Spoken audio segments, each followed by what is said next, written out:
Ya, halo guys, Assalamualaikum warahmatullahi wabarakatuh. Selamat pagi, teman-teman. Saya akan sharing.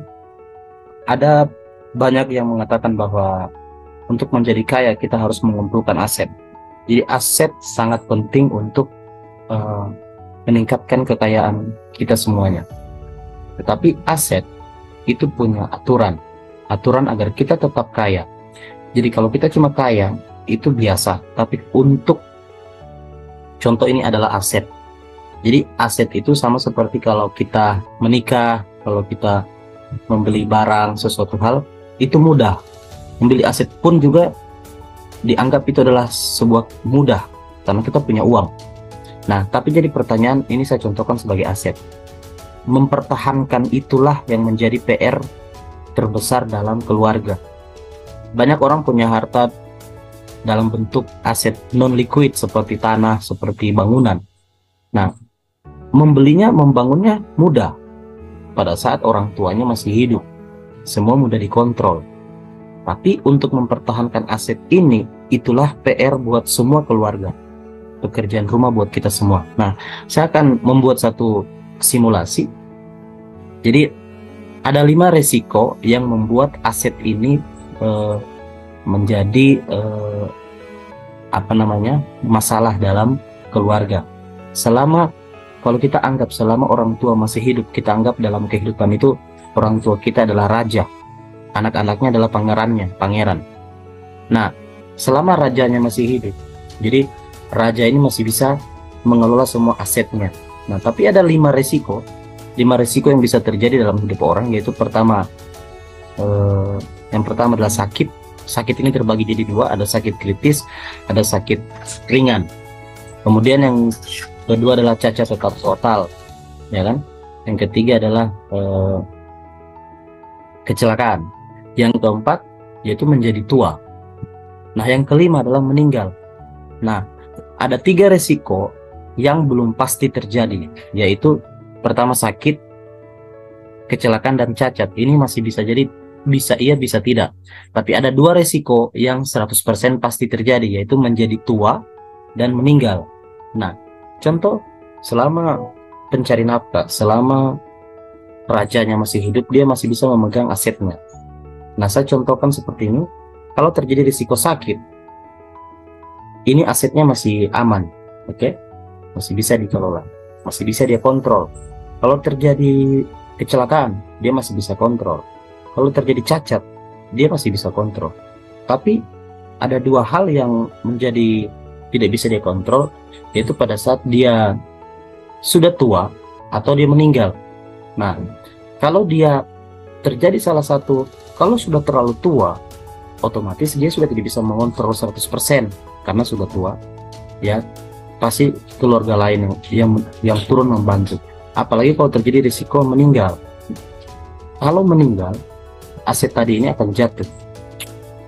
Jadi hanya 2 yang menahan tadi aset ini, yaitu hari tua dan resiko meninggal.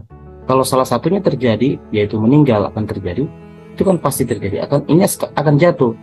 Nah, pada saat jatuh aset ini, otomatis yang menerima di bawah adalah generasi pertama, ahli warisnya. Nah, ahli waris di sini pasti anak-anak.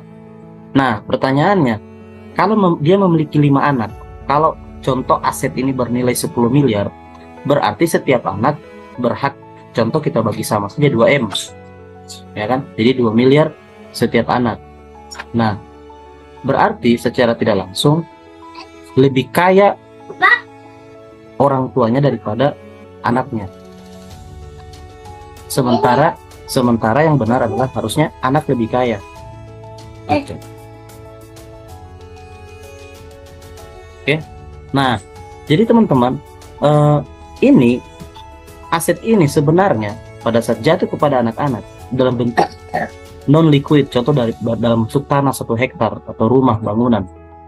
Apakah 5 anak ini nilai ini 10 miliar? Untuk membagi aset ini pastikan mereka akan jual, ya kan? Mereka akan jual aset ini.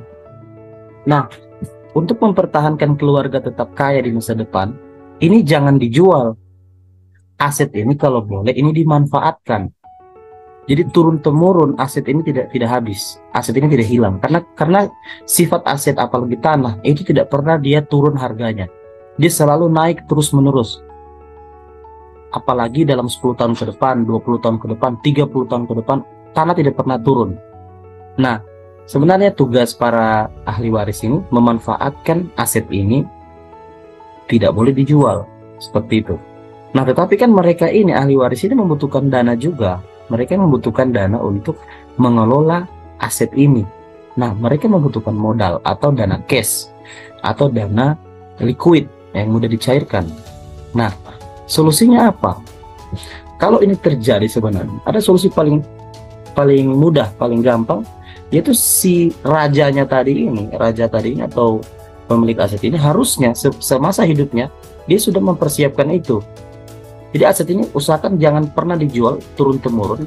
Jadi caranya adalah dia untuk zaman modern sekarang ini dia membuat satu namanya program proteksi aset. Jadi apa? Dia membuat satu program seperti cermin. Dia membuat aset cermin namanya. Jadi dia umpama nilai aset ini 10 miliar, dia buka saja program dana warisan 10 miliar dalam bentuk polis asuransi jiwa. Jadi pada saat dia meninggal, ini aset yang tadi tidak dijual. Yang mereka bagi anak-anaknya adalah dana warisan asuransi. Nah, dana warisan asuransi lah yang digunakan untuk mengelola aset-aset ini. Apakah mereka bangun kos atau bangun penginapan, begitu. Kemudian banyak hal lagi yang menjadi manfaat dari asuransi, banyak banget, seperti pembayaran utang atau pembayaran pajak, gitu. Jadi kecerdasan dari raja tadi. Pada saat anak juga menerima dana warisan asuransi, dia juga tidak boleh menghabiskan uang itu. Dia perlu membuka lagi asuransi agar keturunan di generasi kedua juga melakukan hal yang sama.